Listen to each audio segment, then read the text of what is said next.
Hi guys, good morning. Wake up na po ko ni Kenshin kay ano guys, is exam na naman niya. So ito po siya ngayon, no, diba?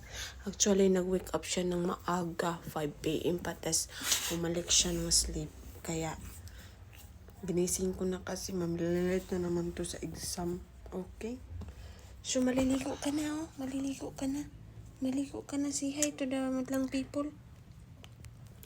So, papaliguan ko muna to guys kasi hahatid ko siya sa school. Actually, 1 hour lang naman ang exam nila. So, bye. Guys, nahatid ko na po yung anak ko guys. Hindi ko na videoan guys kasi na traffic kasi yung school nila dun. Madami kasing nag-exam ngayon. Matraffic yung parkingan. Madaming nag-park sa mga car ba. So hindi ko na videohan. So actually dito muna ako sa dito muna ako sa Robinson kasi bibili ako ng vitamins. Mga 12 susunduin ko na yun sa Kenshin. So bye for now guys.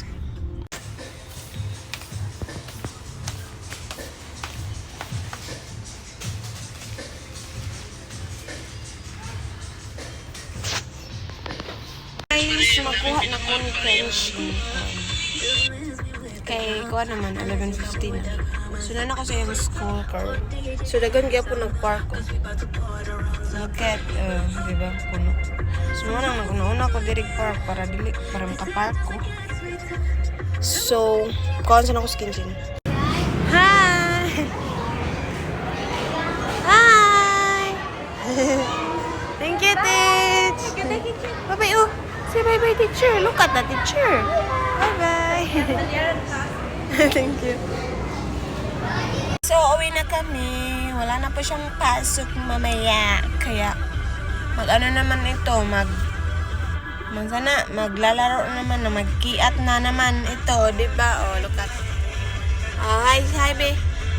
So, uwi na kami, guys. Dahil lunch pa kami ngayon. So, bibili muna ako ng food. Okay, bye. Guys, dito na po kami. Hi na Kenshin, B. Hi na Kenshin. Hi na, B. Hi. Bye-bye na lang. Bye-bye. Bye-bye. Si bye-bye. Bye-bye. Very good. So before guys, hindi talaga siya marunong magbabay. Pero ngayon, marunong na po siya kahit unti. Na happy na ako doon. Diba?